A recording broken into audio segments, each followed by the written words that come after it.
meeting of the School District of Waukesha. Just get right to the agenda. Verification meeting's been properly posted? Yes, it has. Okay. Opportunity for citizens to speak. There's none here, so we're going to pass on that. Any correspondence? Okay. Action items, approval of monthly vouchers. There were no questions on the vouchers this month. Joe? Voucher questions? No, I had none. Did you have any? I didn't have any. Yeah. Okay. Not Do I have a mandatory. motion to approve the monthly vouchers? So moved. Second? Second. Second, Pat Madden. All in favor, say aye. Aye. Aye. Aye. Opposed? Motion passes 5-0. Budget transfers and amendments. Okay, Exciting stuff. very exciting. I passed out, you should each have a white sheet like this that I left on your desk that replaces the blue one. I apologize, there was a typo on the General Fund 10 expenditures. They were not correct in the blue packet. So this is what you will be voting on tonight, is the white version. Not a lot of changes right now, mainly grant changes, but there were 3 funds that had budget revisions or transfers. And Fund 10, we mainly had revisions for grant changes. You know, during the course of the year, we end up with our finalized carryover from the prior years on the grants that provide carryover. We get some additional miscellaneous grants here and there. Once we have that amount, the grant managers look at everything and decide how they want to do their spending. If they're anticipating less money next year, they might cut down their spending this year to provide more carryover. So that's what the revisions are. And any grant revisions are offset on revenue and expenditure side, so they do not have any impact to the fund balance. We also have miscellaneous site revisions, which move budget money from one account to another. Again, there's no impact to the fund balance because they're one-to-one moves. And then the last item on Fund 10 is a revision for additional common school funding. Last year, we had over budgeted for common school funding, so we were a little more pessimistic this year, and we ended up with more money than expected. So we had an additional $136,591 for common school fund. So that was put in both on the revenue side and on the expenditure side right away. So again, no impact to the fund balance, just changes in the revenues and expenditures, but the amounts offset each other. Fund 21 is the only one that had a change in fund balance. And Fund 21 is our special projects account. It's mainly donations, but this last year we added the elementary school activity accounts there. We took them out of the Fund 60 because they were not valid activity accounts. And so we didn't, at the time the budget was published, we didn't have all the spendings and budgets for that. So basically, they're spending their carryover, and that brought the fund balance down for Fund 21, but that was expected. That was not a surprise at all. And then we added some expenditures for additional grants, small grants that come in that go into the Fund 21 account. Let's see, Fund 27, mainly it's revisions for the IDEA grants. Again, that's offsetting revenue and expenditures, so there's no impact to fund balance or the overall cost of the district. It's just rearranging how much of their IDEA funding they're spending. So overall, everything is staying the same except Fund 21 as far as the ending fund balances. Fund 21 has dropped, but that was to be expected. There's detail, a little more detail that shows on your page 3 and 4. Page 3 is Fund 21 revenues, and it shows what the amendments are and for where the changes are. And page 4 is the expenditures for Fund 10. Page 5 is Fund 21, and page 6 is Fund 27. Are there any questions? Pretty minor stuff this time around. Mr. McCaffrey, any questions? Okay. Do I have a motion to approve? And then we're approving this version, the white version that's on So moved.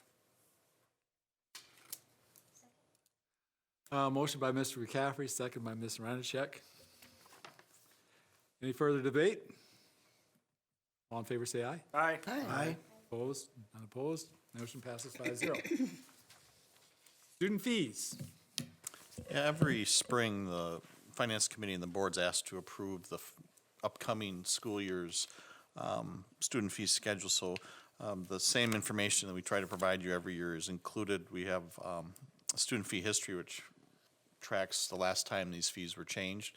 And then there's a survey of all the, pretty much the metro Milwaukee area student fees included in your packet as well. The only recommended change in fees for this coming school year is an increase in the food service fees. These fees are actually the byproduct of a calculation that's done as part of the federal legislation. So we are recommending a 10-cent increase in the fee schedule. In the red is the changes that are being suggested.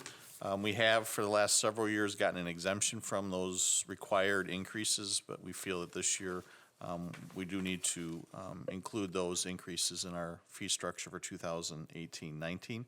The other change in the student fees, and it's an area of fees that the board in Waukesha doesn't get involved in, is course fees. This current fiscal year, we had eliminated course fees at the middle school. Next year, we'll be eliminating course fees at the high school with the exception of AP, some band offerings, but it really goes into solving the student fee issue that we had a couple years ago and making it more cost effective for students to have as much options as they wanted, and it cuts down on the administrative burden that we have tracking all these fees. So that is included in the budget that you'll be seeing in May. And then lastly is just a piece of information that we've come across that we're not taking any action at this point in terms of asking for the board's guidance, but it's the band fees that are charged at the high school. It's this last table here, and the variation of the levels and the amounts being charged. Just informational at this point, but it's something I think we maybe should take a look at some point to get a better idea of how we want to proceed in the future. So with that, I'd answer any questions you might have. Otherwise, I'd look for a motion to approve the 2018-19 student fee schedule. Mr. Como? So, looking at the band schedule, who actually determines the amounts? The school itself? Now it's or- the schools. Okay.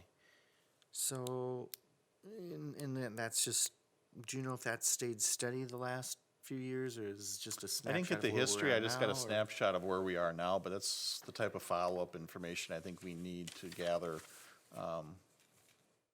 as we're looking to make changes or make Yeah, decisions. there is one that's significantly more. And so just was a little curious on that. And then correct me if I'm wrong with respect to the food services. I still think we're under what the federal government wants us to get way up there, right? Could Oh, yeah. you remind me of what those maximums or what they would like us at? And I don't know if there's a maximum, but I know the last time we changed these fees was 14-15, and my guess is that the calculations were showing that we should have increased every year by 10 cents. I think 10 cents is the cap, right? And we've always gotten the exemption not to, so we're actually behind Right. Yeah. 30 cents or so from where if we would have just blindly followed the federal calculation where we would have been at. And I'm okay with that. I just didn't know if we knew what those calculations were that they wanted us to be.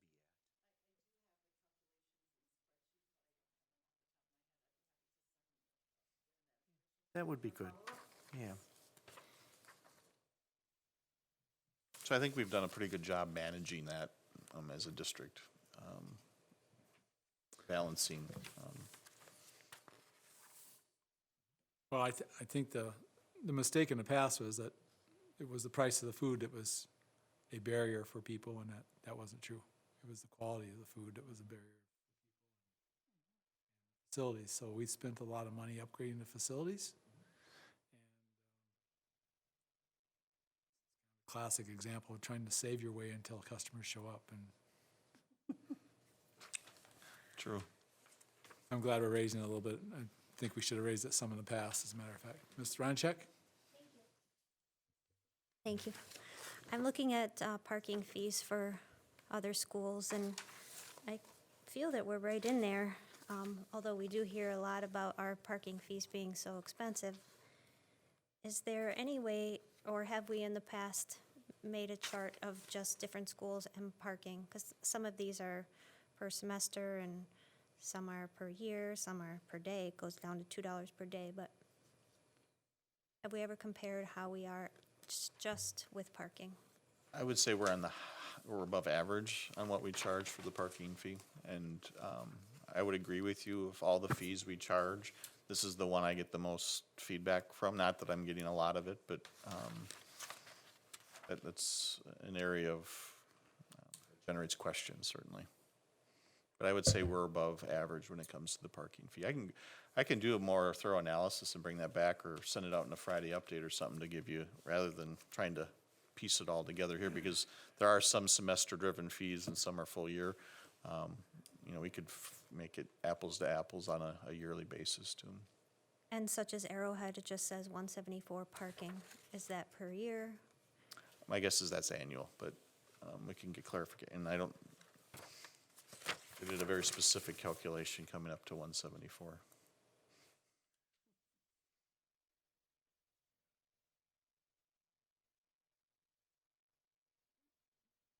Well, I mean,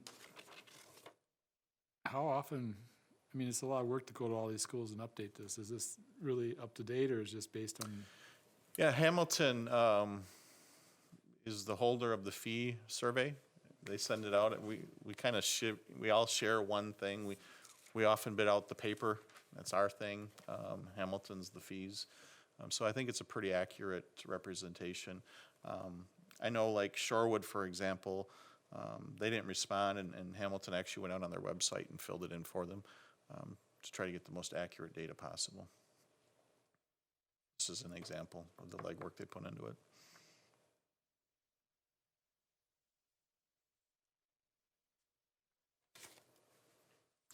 well, this is another one of those examples. If we lowered it by $25 a semester, there wouldn't be any fewer people parking on the street. It'd still be the same number, because they won't want to pay 75 anymore, and they want to pay 100.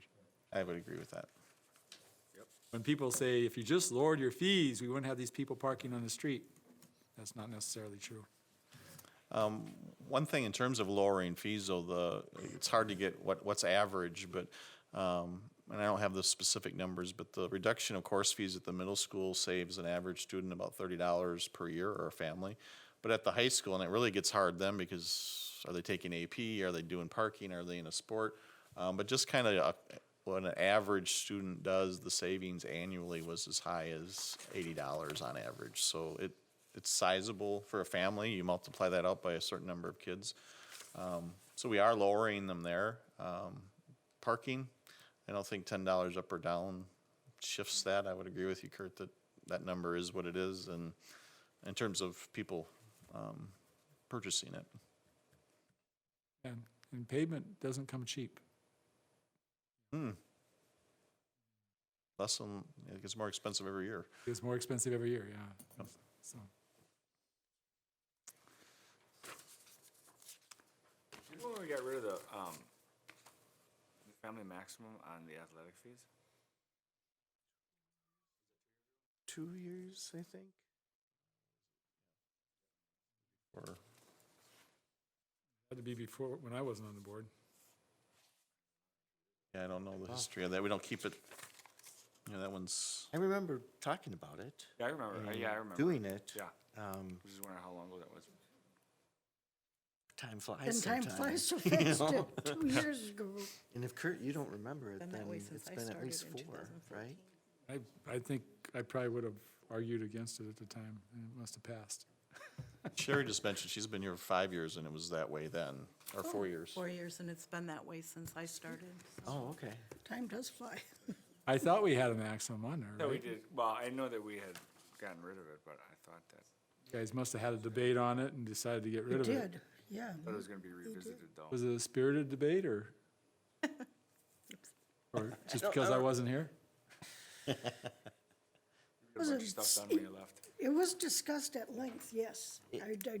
It came down from logistics. Right. It was a lot of, Oh, the tracking of it? a lot of tracking of it. And I think a lot of it came down to the athletic directors, and they were just squeezed for time, and they were looking at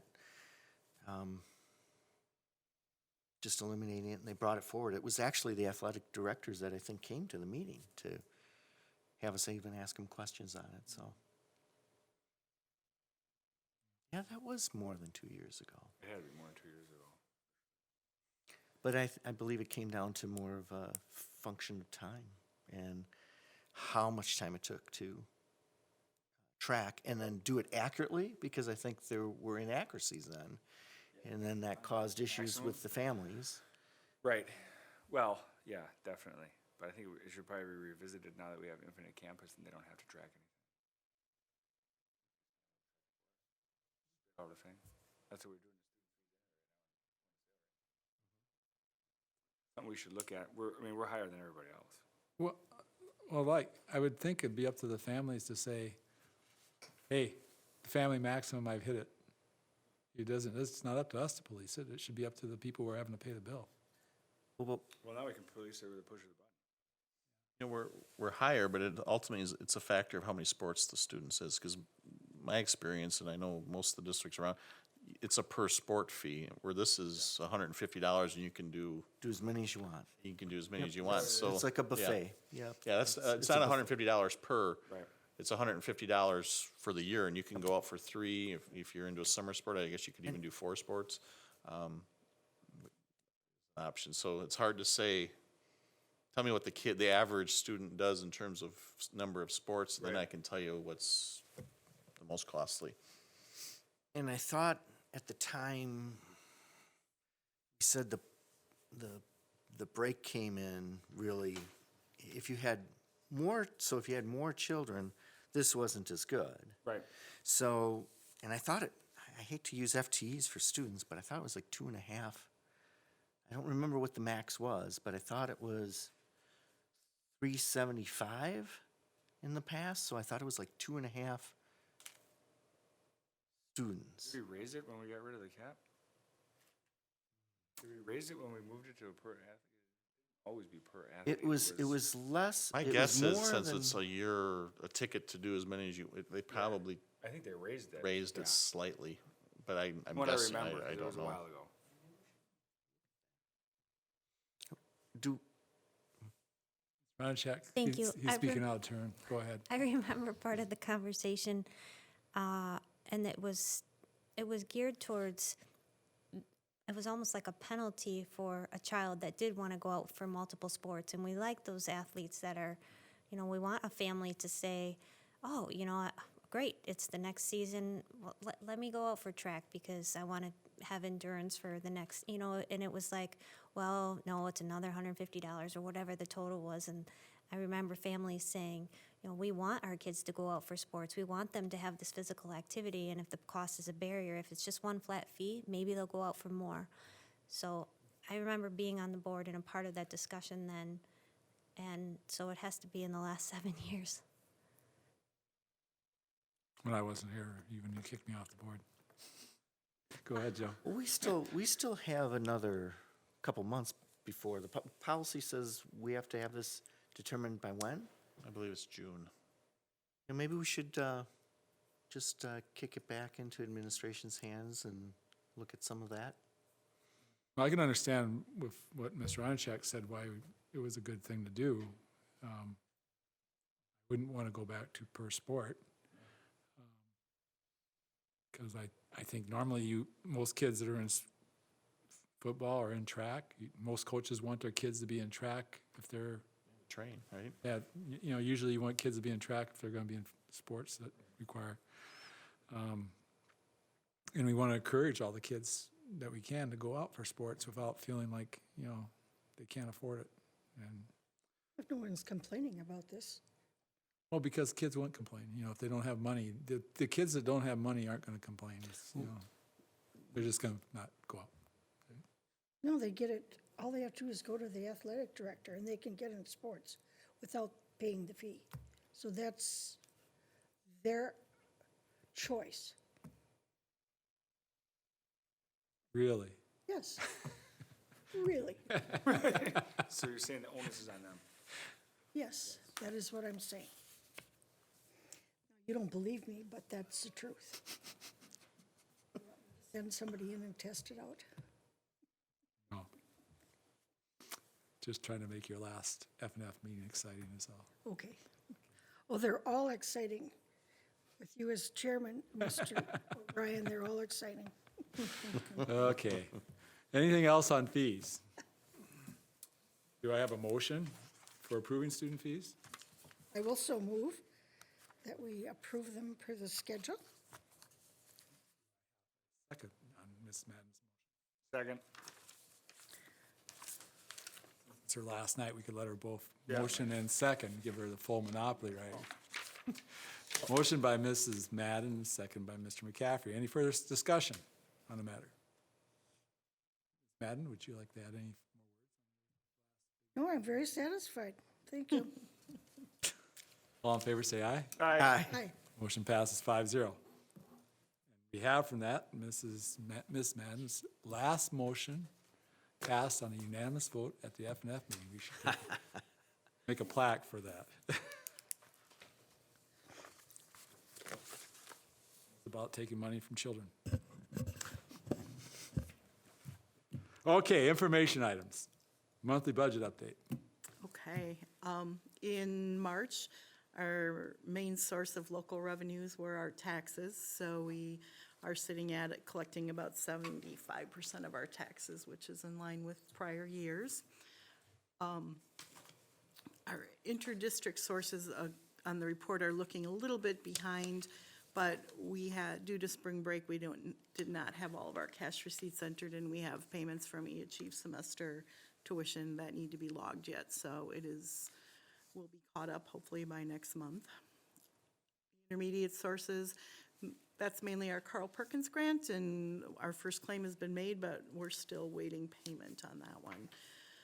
State sources, we received our per pupil aid, which was a good sum this year, and our another equalization aid payment in March, so we're sitting at 66% of our state aid in, which tracks with prior years. Federal sources, we received grant payments for Title I, II, and III in March, so all of our grants are starting to get their payments. And we're at 44% of our expected payments has been paid.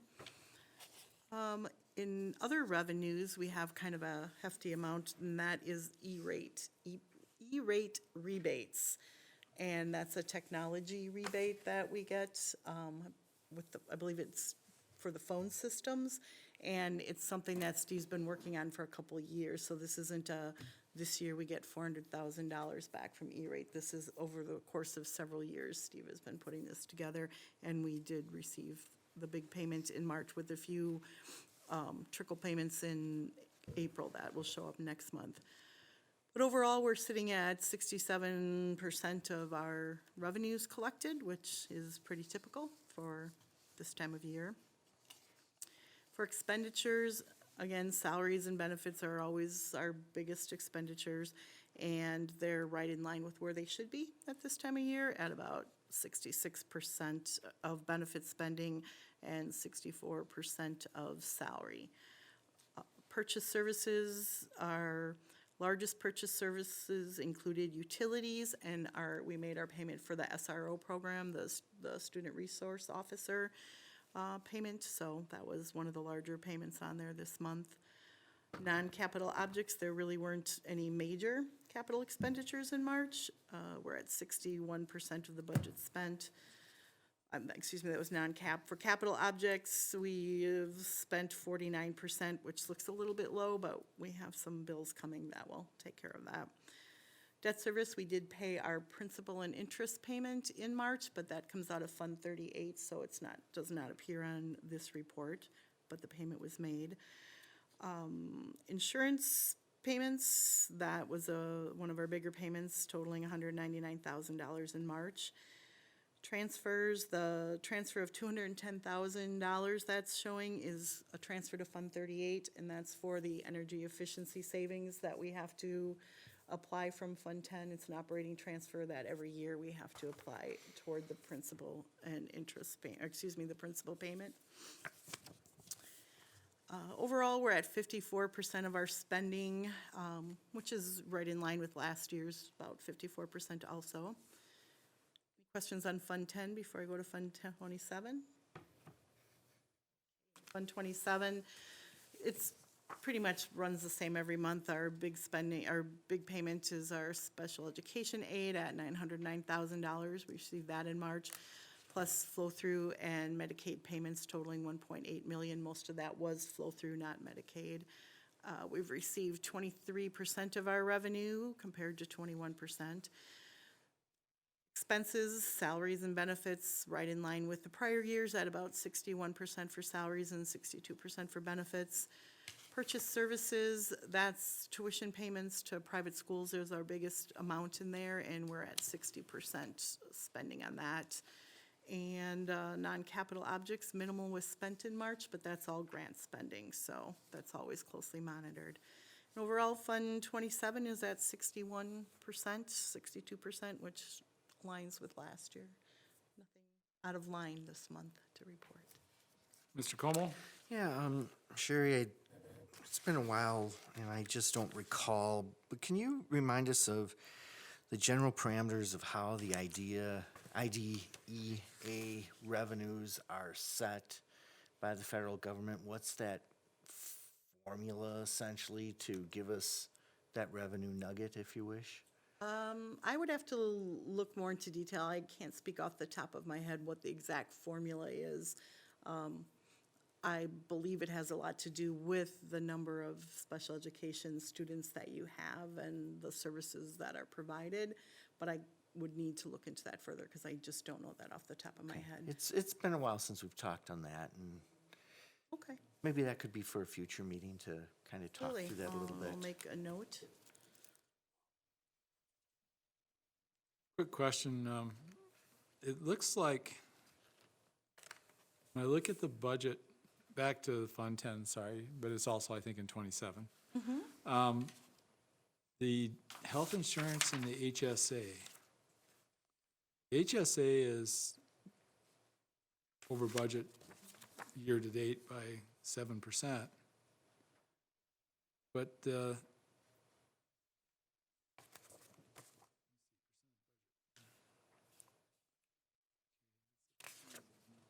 are we spending more on HSA than what we thought we would? Is that the case?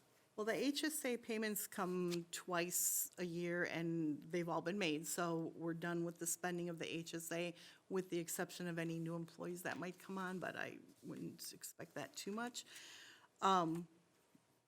If we are, it does look like we were a little bit over budget, and I would have to look at why, but I'm seeing it also, I thought, when I first noticed it was on Fund 27, I thought, well, let me go back and look at Fund 10. So, And that budget's developed by our guess as to what the benefit enrollment's going to be. We'd have to see, we might just have more people on the district's health plan. I'm guessing we can come back with that information, but, nothing's changed in terms of the amount we're paying per person, family and single. It has to be an enrollment-driven variance, I would think. Yeah, that would I be mean, my it's- thought too. they have to enroll in it to get it, right? It's not an automatic, the HSA? Automatic if they have the district's high deductible health plan, it's So an automatic. What that means is they might be switching to the high deductible.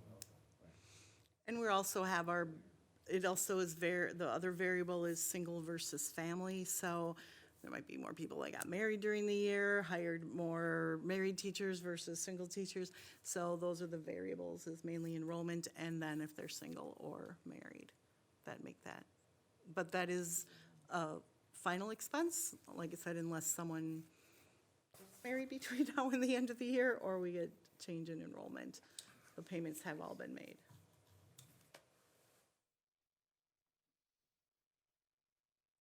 So a few years back, we one of the changes we made to lower, because of Obamacare, we were trying to make sure our healthcare costs didn't exceed certain thresholds. Yeah, the Cadillac tax, I think, was the Cadillac driver. tax.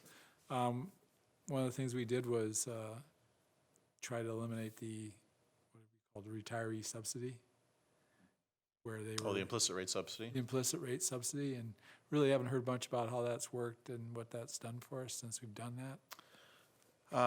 Melissa Beck's the best person to ask that question, but I believe at that time the board approved a multi-year transition of eliminating that implicit rate subsidy. So I think we've been following that plan that was in place. Yeah, because we didn't want to do it all at once. Because it would have been a pretty significant jump. So I can't remember if it was a 3-year plan or a 5-year.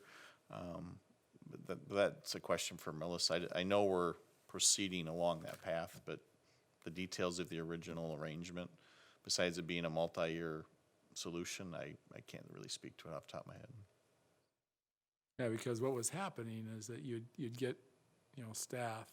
It's nice to be able to supply benefits to our retirees, but with the flat post-retirement benefit that we offer as part of our history, they were able to stretch that out by smart application and got more years of actually health insurance under the way we were doing it in the past. Now they should be a little bit more like they were normally. They probably have 2 or 3 years. And Yeah, if they're family, I would say 3 years at this point.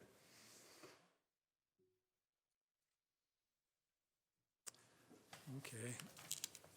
So I think a little bit more understanding of what our healthcare costs are doing and where they're going. And then the other thing is I noticed the early retirement stuff. Has that been trending down, been trending up? What's the trend line on that? We're actually due for a new actuarial study, which we'll be completing this summer. So we'll be able to give you multi-year costing out of that benefit program. As Mr. Como, the board president, keeps telling me I need to be concerned about the budget, so I thought I should ask all these questions. Okay. Questions? Do you have any questions, Mr. Como? I do have one. I thought we used to have a summary of where we stood with our health coverage in this report every month, didn't we? May It'd have be been- nice, it'd be nice to have that come back. Claims payable type of calculation. I We can think- bring that. We're calculating it, so we can include it. Can't remember if Joe maybe had it in the packet at one point and maybe during the transition or what, but we can include that. I'll go back and look prior to and see if it's something that accidentally got dropped off with the It transition. just kind of helped us to stay on top of it, reminded us to ask questions on it, and I'll add that to our to-do list here.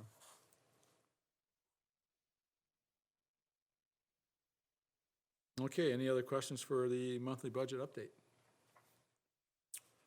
With that, we'll move on to facility planning. Just a quick report for the committee. In your packet, we have several pieces of information that we've developed, and we've been trying to get it to you as it's been coming out. And so I included a frequently asked questions sheet that we got from the community focus groups that were held in January and February. So just some, we got a lot more questions of this, but we tried to come up with themes of questions that we got. There's also a summary of the facility plan that will be included in the survey that's being made, the community survey that's being mailed out next week. I wanted to get it down to one page as I'm going out to all the PTOs and the bridge clubs and the Golden Agers and the Shore West Realtors and I give them that one-page summary just as a kind of a guide. And that's all this information's on the website for anyone who's interested in seeing it in greater detail. The back page is the ad that'll be in the Freeman, letting people know that the community survey is being mailed out next week. So we've done a lot of community outreach. We have flyers reminding people of the community survey at the YMCA, Waukesha State Bank, City Hall, Park and Rec, the library, and I'm probably forgetting some other ones, but we're trying to get as, obviously to get as much feedback as we can on the survey. So we are looking at a mailing of Tuesday or Wednesday, I think, of next week. It's ultimately up to when the printer gets them to the post office, and then when the post office is ready to send out. So we're not in full control of the specific date, but we are looking at next week, a community survey being mailed to every household in the school district or address. And then we will have until May 9th to respond. You can either do it online, or an envelope will be included in the survey itself, so you have the choice. Each survey has a code, so the same person can't fill out the survey 1,000 times or whatever. We'll be emailing out the survey to staff and to parents, because we have their emails, so they will have the choice of doing it via that email through a link to fill it out. Again, all of it's code driven, so to protect the integrity of the survey. So that's, if there's bilingual needs, we have a phone number set up where they can call a separate number to get bilingual services, or they can have access the survey itself in a bilingual format. So I think we've done everything in preparation. We've been working towards this for the last 6-8 months. So I think we're as ready as we can be. So I just thought I'd share all this information just so in case you would get a question, you know what people might be referring to. Again, anyone who's listening, if they want to remind people who don't have a direct tie to the school district, whether they're, meaning not an employee or having a student in the district, to have them respond to the survey so we can get a good cross-section and a good feel of how the community's thinking about our plan or parts of our plan. Any questions on the survey? I missed the work session, but I heard it was very.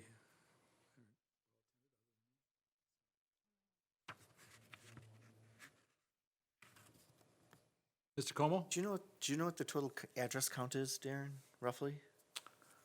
I thought I heard 50,000 surveys.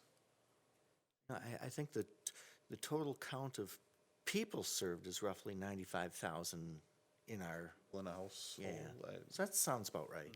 Yeah, okay. So it's a good cross-section. Now, we say every household, but the district's boundaries and the postal route boundaries may not map perfectly with each other, so there might be some outliers. So I would ask a citizen who doesn't get a survey by the end of next week to call us, and we can supply them with a code or mail them a survey, either or.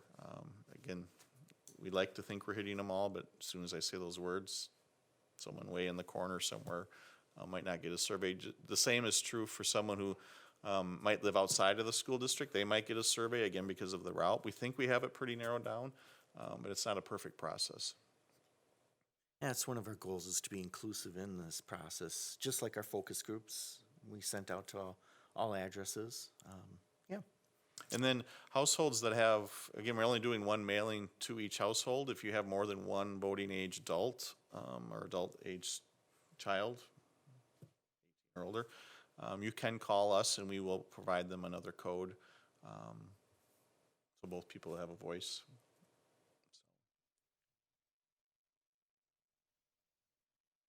Caffrey?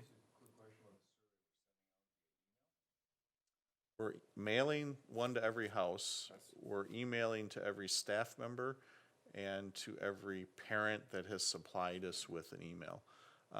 So even an employee who's not a resident can fill out the survey. They just have to mark that they're not a resident of the school district.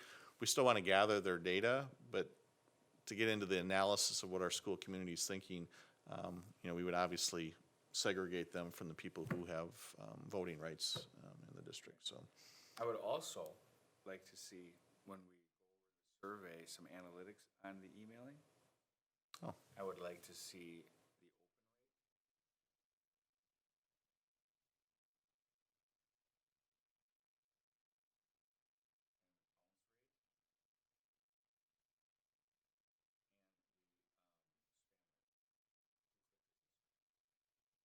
so I know how many were delivered in relation to how many were actually filled out, because I think that's a pretty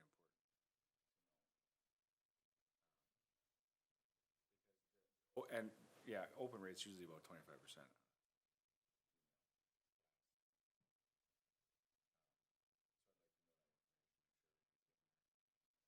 Fill rate must be pretty small then. Open rate is usually 25%. Fill rate must be small. If it's 25% for open and the fill rate will, Because they look at it and they're like, I'm not doing this. yeah. must- So it'll be interesting to see how those numbers are and how many people we actually reach. How many bounce. That'd be great if they could provide that. I'm sure Sure. they'll have it. I guarantee you they'll have it.